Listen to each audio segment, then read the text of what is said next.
भीलवाड़ा के मांडलगढ़ थाना क्षेत्र के खाचरोल होडा टोल प्लाजा पर रविवार रात हथियारबंद बदमाशों ने जमकर तोड़फोड़ की और लाखों की नकदी लेकर फरार हो गए।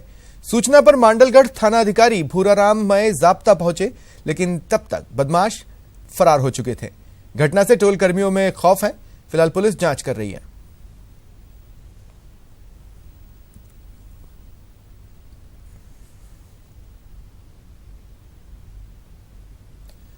अलवर में हुए ट्रिपल मर्डर मामले में पुलिस ने 3 आरोपियों को गिरफ्तार किया है। पुलिस इन तीनों से पूछताछ कर रही है।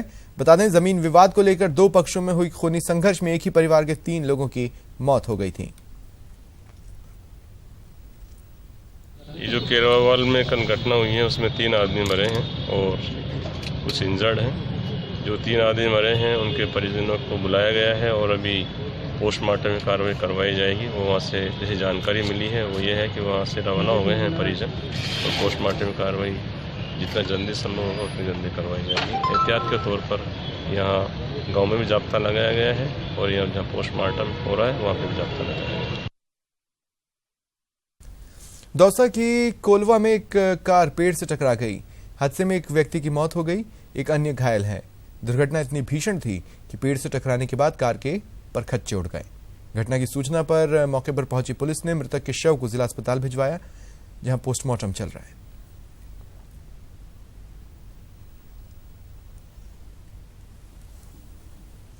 राजसमंद के कुंभलगढ़ में पिछले 15 दिनों से आतंक का पर्याय बने पैंथर को आखिरकार वन विभाग की टीम ने आज पकड़ लिया।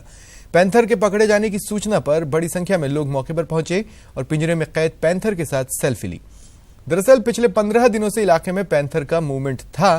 पैंथर रात में बाड़ों में घुसकर मवेशियों का शिकार कर रहा था, जिससे लोग दहशत में थे।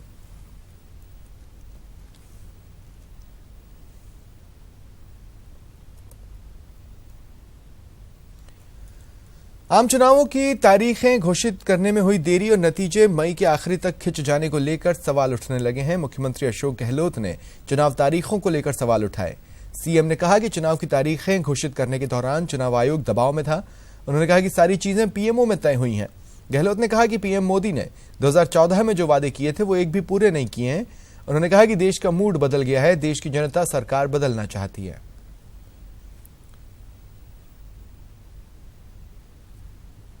सीएम गहलोत से खास बातचीत की संवाददाता नीरज कुमार ने। मुख्यमंत्री अशोक गहलोत इस वक्त हमारे साथ हैं।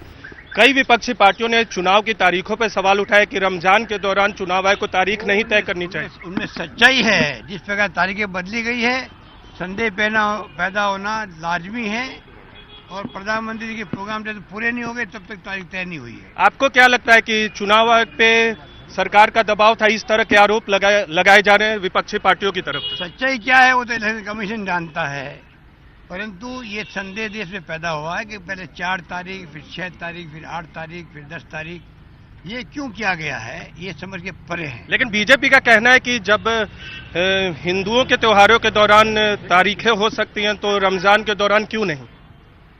बीजेपी तो बुखलाई हुई है। उनको सत्ता में आने के लिए ये इनके प्रकारेण साम दाम दंड भेद की राजनीति कर रही है। वो लोग जो देश को स्वीकार नहीं है और आप देखेंगे बदला होके रहेगा। गहलोत जी, क्या होगा 2019 के लोकसभा चुनाव में?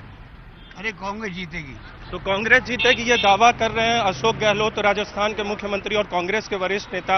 और ये कहना है इनका कि चुनाव आयोग पे दबाव था सरकार की तरफ से, इसलिए तारीखें बदली गई। Neeraj Kumar, news 18 India, Delhi.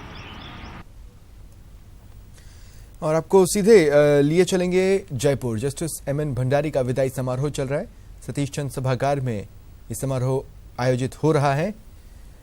High court bar की ओर से इसका आयोजन चल रहा है। राज्य सरकार ने हमारे अम्बेडकर मुख्य न्यायाधीश प्रदीप नंद्राजोग समेत कई न्यायाधीश मौजूद हैं। बहुत सारे कार्यक्रम आयोजित करने शुरू कर दिए। पॉलिटिकल रैलीज, एग्जीबिशंस, धरने, प्रदर्शन, जिससे हमेशा यहाँ ट्रैफिक जाम की स्थिति रहती थी। और 5 सितंबर को भी ऐसा राज्य सरकार की ओर से एक आयोजन किया गया, जिसकी वजह से ज्यादातर न्यायाधिपतिगण अदालत में समय से नहीं पहुंच पाए। मैंने बार एसोसिएशन के अध्यक्ष की हैसियत से निवेदन किया, माननीय न्यायालय ने कॉग्निजेंस लिया और एक कानून सम्मत आदेश पारित किया, जिसपे राज्य सरकार ने भी अभी सहमति जताई और भरोसा दिया कि इस स्थल पे इस तरह के कार्यक्रम नहीं किए जाएंगे। मैं बार एसोसिएशन के सभी सदस्यों की ओर से, अपनी ओर से माननीय न्यायाधिपति मनीष भंडारी साहब को शुभकामनाएं देता हूं, उज्जवल भविष्य की कामना करता हूं और कामना करता हूं कि सर्वोच्च न्यायालय में भी अपनी सेवाएं दें। धन्यवाद। धन्यवाद अध्यक्ष महोदय आपके सूचना के लिए। क्योंकि हमारी एग्जीक्यूटिव मेंबर के 2 मेंबरान अभी आए हैं, तो मैं उनसे निवेदन करूंगी कृपया मंच पर आए और भंडारी साहब का माल्यार्पण कर स्वागत करें। दिलीप कुरका जी, रामस्वरूप जी, कृपया मंच पर आए और माल्यार्पण कर स्वागत करें।